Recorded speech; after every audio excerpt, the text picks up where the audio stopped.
और अब बात करेंगे प्रधानमंत्री नरेंद्र मोदी के फ्रांस दौरे की। पेरिस में भारतीय समुदाय के बीच पहुंचे हैं प्रधानमंत्री मोदी। लाइव तस्वीरें आपको दिखा रहे हैं। कार्यक्रम में शामिल हुआ था। आज जब मैं फ्रांस से वापसी की तैयारी में हूं तो लग रहा है जैसे भारत कनेक्ट्स कार्यक्रम में आ गया हूं।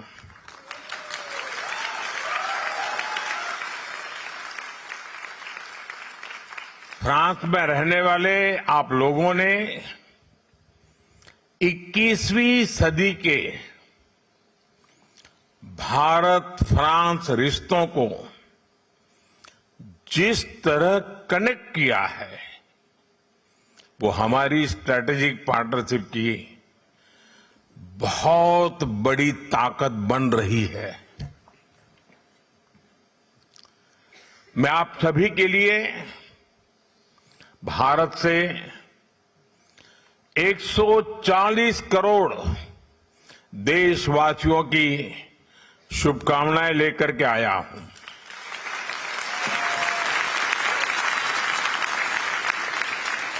इस आत्मीय स्वागत के लिए मैं आप सभी का हृदय से आभार व्यक्त करता हूं। साथियों, आज मैं ऐसे समय में फ्रांस आया हूं जब कुछ ही दिन पहले हमारी सरकार के 12 वर्ष पूरे हुए हैं।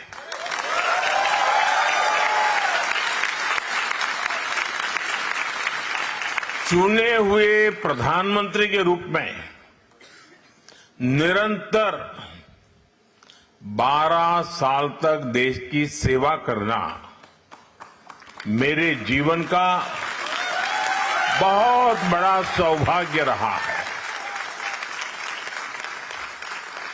यह भारत के लोकतंत्र की शक्ति है जिसने एक चाय वाले को यहां तक पहुंचा दिया।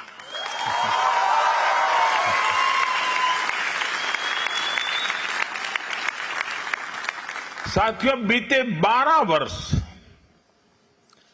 140 करोड़ भारतीयों के अद्भुत सामर्थ्य के रहे हैं। 12 साल के इस कालखंड में भारत का जीडीपी दोगुना हुआ है।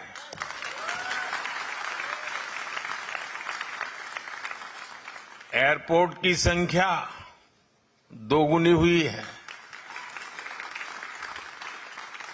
यूनिवर्सिटीज की संख्या भी दोगुनी हो गई है। हाईवे कंस्ट्रक्शन की स्पीड 3 गुना बढ़ गई है और मेट्रो नेटवर्क 4 गुना बड़ा हो गया है। मैं आपको कुछ और फैक्ट दूंगा, इससे आप अंदाजा लगा पाएंगे कि भारत किस स्पीड और कितने बड़े स्केल पर काम कर रहा है। पिछले 12 वर्षों में भारत का एक्सपोर्ट 35 गुना यानी 35 टाइम्स बढ़ गया है। और एक फैक्ट सुनिए, भारत में मोबाइल मैन्युफैक्चरिंग यूनिट्स में 100 गुना की बढ़ोतरी हुई है। 100 टाइम। भारत अब दुनिया का दूसरा सबसे बड़ा मोबाइल फोन मैन्युफैक्चरर है। इसी गति, इसी प्रगति का नतीजा है कि आज भारत दुनिया की फास्टेस्ट ग्रोइंग मेजर इकोनॉमी है। साथियों, आज भारत की कहानी सिर्फ इकोनॉमिक प्रोग्रेस की कहानी नहीं है, सिर्फ यहां अटक नहीं जाती है। ये सोशल ट्रांसफॉर्मेशन की भी कहानी है। पिछले 12 साल में देश में 25 करोड़ लोग, यह आंकड़ा सुनकर के आप भी हैरान हो जाएंगे, 25 करोड़ लोग गरीबी से बाहर निकले हैं।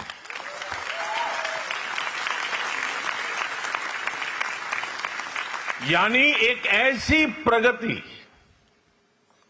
जिसका लाभ समाज के अंतिम व्यक्ति तक पहुंच रहा है। फ्रांस में जितने घर हैं, पूरे फ्रांस में टोटल जितने घर हैं, उससे भी अधिक पक्के घर बीते 12 वर्षों में हमने जरूरतमंदों के लिए बनाए हैं।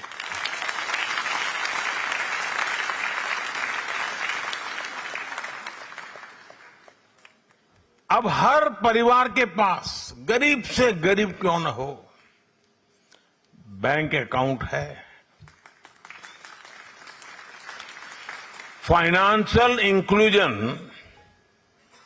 एक सरकारी कार्यक्रम नहीं, बल्कि सामाजिक परिवर्तन का अभियान बना है। साथियों, इन 12 वर्षों की उपलब्धियों में एक उपलब्धि ऐसी भी है जिसे किसी आंकड़ों से या अंकों से नहीं मापा जा सकता। वह है 140 करोड़ भारतीयों का आत्मविश्वास।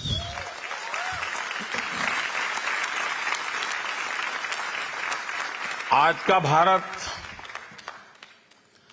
और आज के भारत का युवा बहुत बड़े सपने देख रहा है। भारत का किसान नई संभावनाओं के साथ आगे बढ़ रहा है। भारत की महिलाएं नए नेतृत्व का परिचय दे रही हैं। इसलिए ये सिर्फ अचीवमेंट्स के 12 साल नहीं है, ये भारत की एस्पिरेशंस को नई बुलंदी देने का कालखंड रहा है। साथियों, एक समय था जब दूर दराज के गांवों तक आधुनिक सुविधाएं पहुंचाना वाकई बहुत मुश्किल भरा था। आज उन्हीं गांवों में बिजली भी है, इंटरनेट भी है और डिजिटल सेवाओं की पूरी दुनिया भी है। आज एक क्लिक पर कभी भी कहीं भी बैंकिंग सेवाएं उपलब्ध है। आज मोबाइल फोन भारत के नागरिकों को अनेक सुविधाओं से कनेक्ट कर रहा है। हमारे किसान,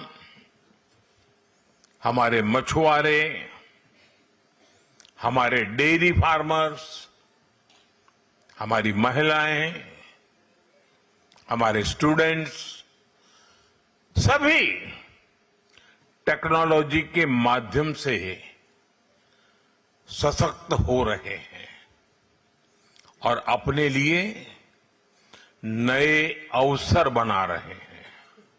साथियों, आपने 125 करोड़ से अधिक आधार आईडीज के बारे में सुना है, लेकिन आज भारत सिर्फ पहचान को डिजिटल नहीं बना रहा। आज करीब 90 करोड़ भारतीयों की यूनिक डिजिटल हेल्थ आईडी बनाई जा चुकी है, जिससे मेडिकल रिकॉर्ड सुरक्षित और एक्सेसिबल बन गए हैं। इससे हेल्थ केयर डिलीवरी और अधिक आसान और एफिशिएंट हो रही है। साथियों, इन उपलब्धियों की सबसे बड़ी विशेषता यह है कि इनमें से अधिकांश चीजें कुछ वर्ष पहले तक कल्पना जैसी लगती थी। कौन सोच सकता था कि गांव-गांव तक हाई स्पीड इंटरनेट पहुंचेगा? कौन सोच सकता था कि दूर सुदूर के गांव में भी क्यूआर कोड जीवन का हिस्सा बन जाएगा? गांव में कोई बहन ड्रोन से खेती करने में मदद करेगी, ये भी असंभव लगता था। लेकिन आज यह सब भारत के करोड़ों लोगों के जीवन का सामान्य हिस्सा बनता जा रहा है। और आपको गर्व होगा साथियों, यही नए भारत की पहचान है। जो कभी सपना था वो आज सच्चाई है।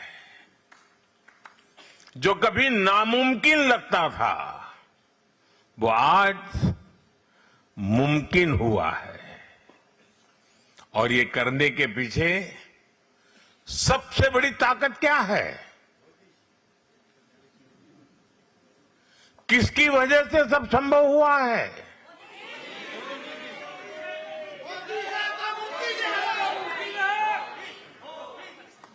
ये मोदी के कारण नहीं,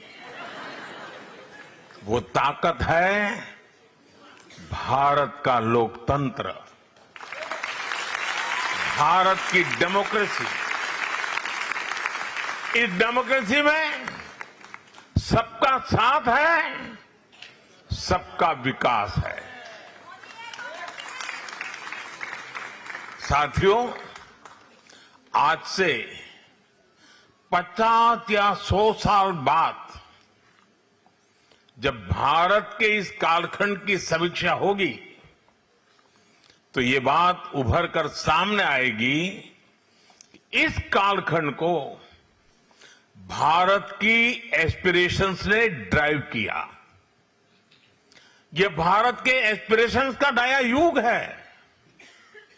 जहां बिजली पहुंची है वहां लोग सिर्फ बिजली नहीं चाहते, वे स्मार्ट लिविंग चाहते हैं। जहां ट्रेन पहुंची है वहां लोग हाई स्पीड कनेक्टिविटी चाहते हैं। जहां हाईवे बने हैं वहां लोग वर्ल्ड क्लास एक्सप्रेसवे चाहते हैं। जहां इंटरनेट पहुंचा है वहां लोग एआई और डिजिटल इनोवेशन में नेतृत्व चाहते हैं। यानी आज भारत के लोग अपने जीवन को भी नेक्स्ट लेवल पर ले जाना चाहते हैं और भारत को भी नेक्स्ट लेवल पर ले जाना उनका मकसद है, उनका संकल्प है, उनके सपने हैं।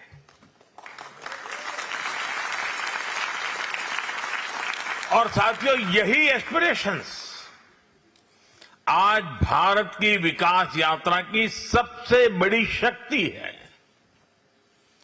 मैं आपको भारत की स्पेस जर्नी का उदाहरण दूंगा। भारत ने चंद्रयान को चंद्रमा के साउथ पोल पर उतारा। दुनिया ने इसे एक बहुत बड़ी उपलब्धि माना। लेकिन भारत इसे अपनी मंजिल मानकर रुका नहीं। बहुत हो गया मोदी जी, अब चलेगा नहीं। आज देश गगनयान की तैयारी कर रहा है।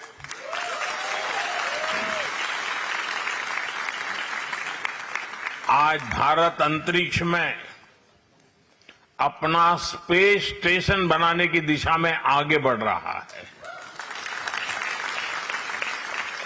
हमारे space startups global space economy में अपनी जगह बनाने के लिए पुरजोश काम कर रहे हैं, आगे बढ़ रहे हैं। साथियों, ग्रीन एनर्जी के क्षेत्र में भी भारत की यही एस्पिरेशन दिखाई देती है। सोलर पावर में भारत की उपलब्धियों की दुनिया भर में लगातार चर्चा हो रही है, लेकिन भारत अगली छलांग की तैयारी कर रहा है। ग्रीन हाइड्रोजन में बड़े निवेश हो रहे हैं। एडवांस न्यूक्लियर एनर्जी पर तेजी से काम हो रहा है।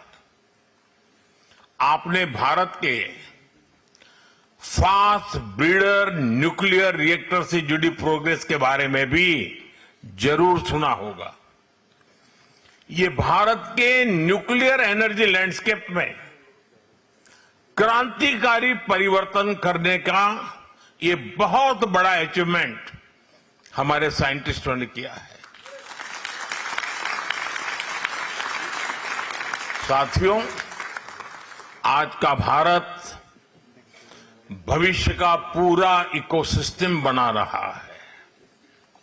भारत एक साथ हर उस क्षेत्र में निवेश कर रहा है जो आने वाले दशकों की दिशा तय करेगा।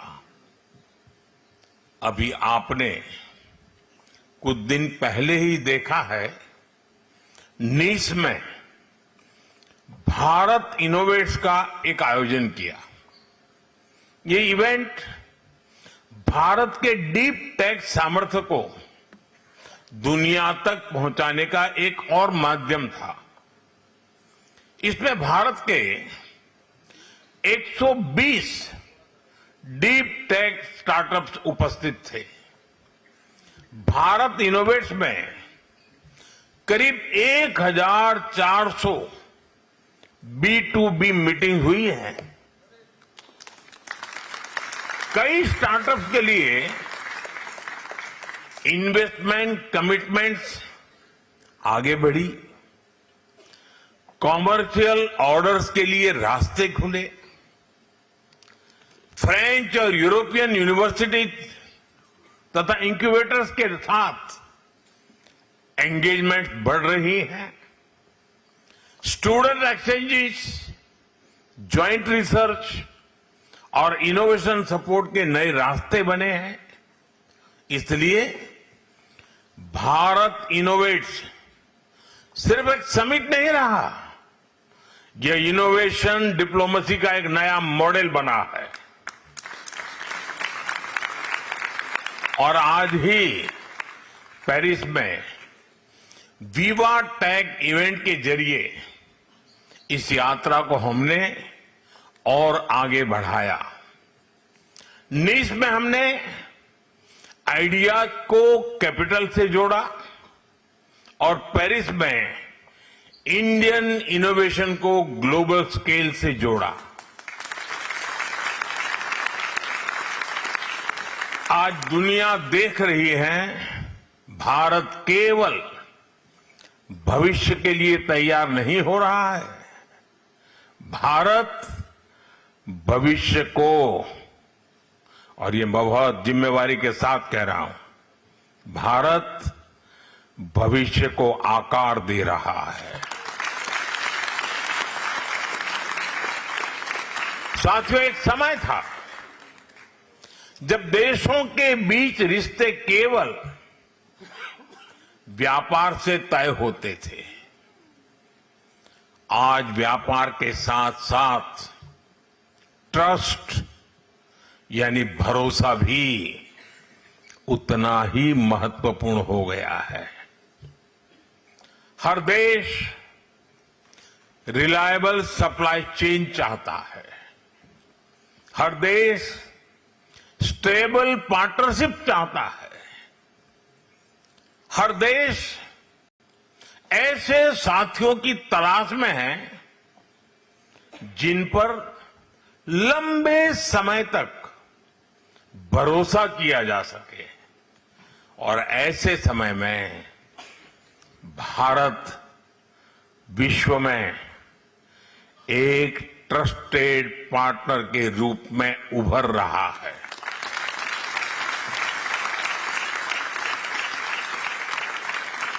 एविया में G7 बैठक के दौरान मैंने ट्रस्ट बेस्ड पार्टनरशिप बनाने पर जोर दिया। ग्लोबल साउथ के देशों के साथ इक्वल पार्टनर्स के रूप में आगे बढ़ने का आह्वान किया।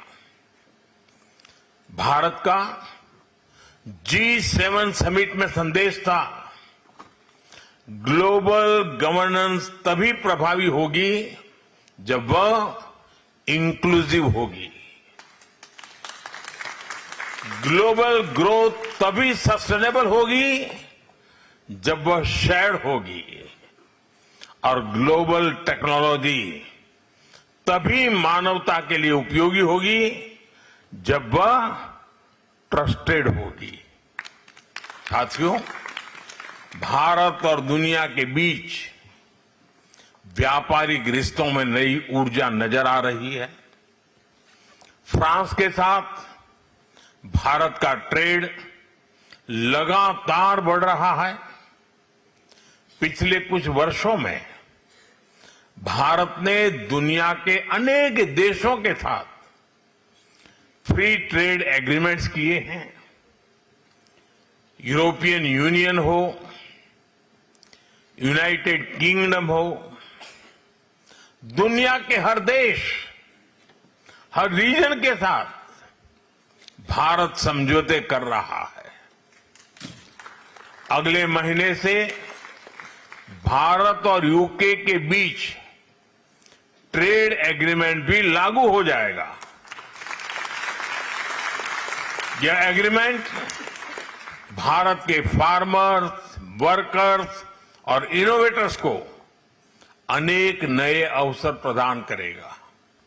साथियों, आज दुनिया अनसर्टेनिटी और डिसरप्शंस के दौर से गुजर रही है। ऐसे समय में भारत और फ्रांस की साझेदारी विश्वास, स्थिरता और सहयोग का एक मजबूत स्तंभ बन रहा है। इस वर्ष हमने भारत और फ्रांस के संबंधों को स्पेशल ग्लोबल स्ट्रेटेजिक पार्टनरशिप का दर्जा दिया था। नीस में मेरे मित्र प्रेसिडेंट मैक्रो और मैंने हमारे संबंधों को फोर्स फॉर ग्लोबल गुड बनाने पर चर्चा की। डिफेंस से लेकर स्पेस और न्यूक्लियर तक, एआई और क्रिटिकल मिनरल से लेकर हाई स्पीड रेलवे तक, हर क्षेत्र में हम मिलकर आगे बढ़ेंगे। साथियों, सोलर एनर्जी हो या एआई के क्षेत्र में सहयोग हो, भारत और फ्रांस मिलकर ऐसे समाधान विकसित कर रहे हैं जो पूरी मानवता के हित में है। पिछले वर्ष पेरिस में और इस वर्ष दिल्ली में हमने एआई समिट को को-चेयर किया। अब हम साथ मिलकर अगले वर्ष तृष्णा सैटेलाइट को लॉन्च करने जा रहे हैं। ये तृष्णा सैटेलाइट जो विश्व में फूड और वाटर सिक्योरिटी सुनिश्चित करने में योगदान देगा। और साथियों, यह सभी गवर्नमेंट टू गवर्नमेंट पहलों में आप सभी का योगदान बहुत महत्वपूर्ण है। ये आप हैं जो भारत और यूरोप के बीच सबसे मजबूत सेतु है।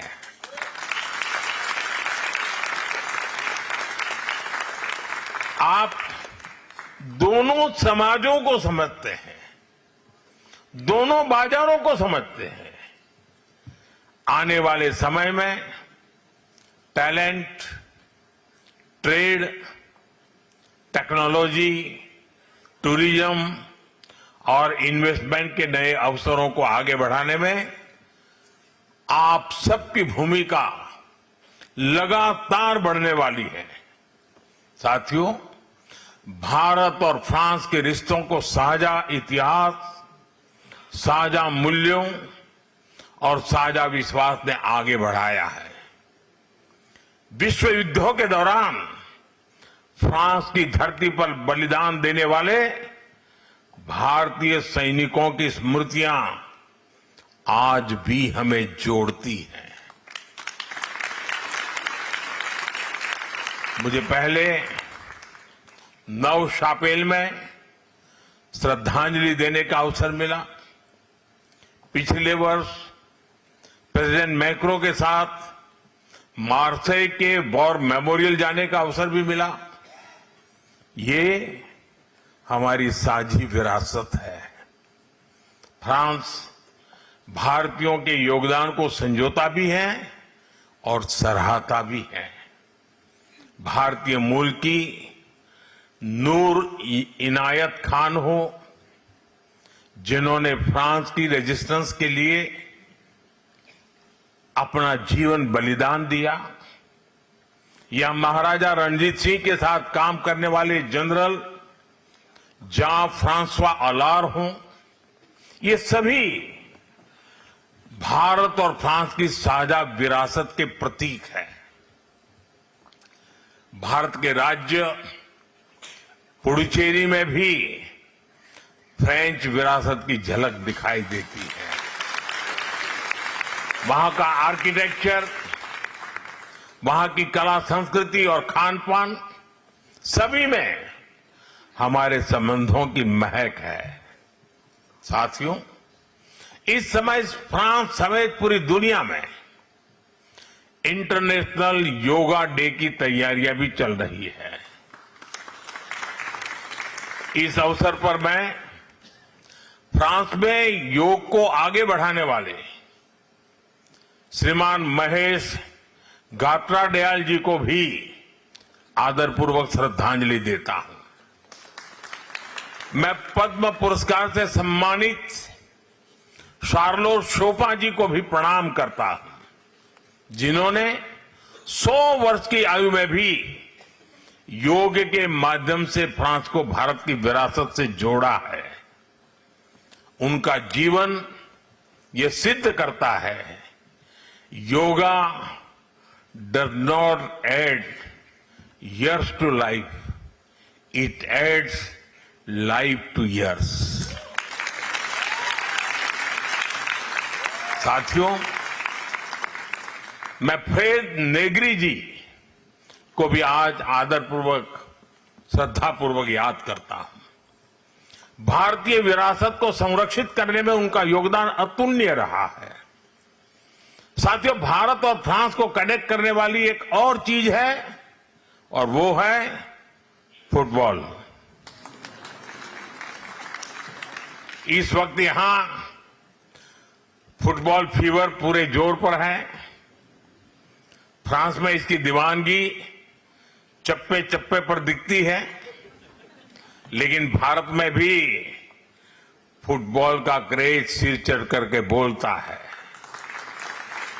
खास तौर पर फ्रांस की टीम के फैंस भारत में बहुत अधिक है। फ्रांस ने इस वर्ल्ड कप की शुरुआत एक जोरदार जीत से शुरू की है। मैं फ्रांस की टीम को बहुत बहुत शुभकामनाएं देता हूं। साथियों, जाने से पहले आप सभी के लिए कुछ और अच्छी खबरें भी मैं लेकर के आया हूं, वो आपके लिए हैं।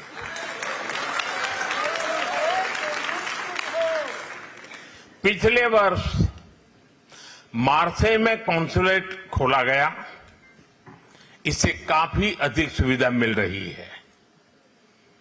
कुछ हफ्ते पहले इंडियन नेशनल्स के लिए फ्रेंच एयरपोर्ट्स पर वीजा फ्री ट्रांजिट की व्यवस्था शुरू हो गई है। स्टूडेंट्स और प्रोफेशनल्स की मोबिलिटी बढ़ाना हो या एजुकेशनल क्वालिफिकेशंस की म्यूचुअल रिकॉग्निशन की बात हो या फिर फ्रेंच यूनिवर्सिटी के भारत में कैंपस खोलना हो, इन सभी पर हम मिलकर आगे बढ़ रहे हैं। अब फ्रांस में यूपीआई के उपयोग का दायरा भी और बढ़ने जा रहा है, यानी भारत फ्रांस कनेक्ट भी इंस्टेंट और आपसी पेमेंट भी इंस्टेंट। साथियों, इन सभी पहलों से हम भारत और फ्रांस को और करीब ला रहे हैं और मैं फिर कहूंगा, इस साझेदारी की नींव, इस रिश्ते की असली ताकत आप सब है। आप सब मेरे देशवासी हैं। आज जब भारत तेजी से विकसित भारत के लक्ष्य की ओर बढ़ रहा है, तो मैं आप सभी से भारत के साथ और गहराई से जुड़ने का आग्रह करूंगा। इससे भारत की विकास यात्रा को नई शक्ति मिलेगी और आपको अपने पुरखों की धरती की सेवा करने का अवसर भी मिलेगा। इन्हीं शब्दों के साथ आप सभी के प्रेम, आपके उत्साह और इस आत्मीय स्वागत के लिए मैं एक बार फिर आप सभी का हृदय से बहुत बहुत आभार व्यक्त करता हूं। भारत माता की, भारत माता की, भारत माता की। बहुत बहुत धन्यवाद। और देखिए, प्रधानमंत्री नरेंद्र मोदी को आपने सुना। पेरिस में भारतीय समुदाय के बीच प्रधानमंत्री मोदी की मौजूदगी रही। भारतीय समुदाय को संबोधित प्रधानमंत्री मोदी ने किया और इस दौरान लोगों का भी जबरदस्त उत्साह देखने को मिला।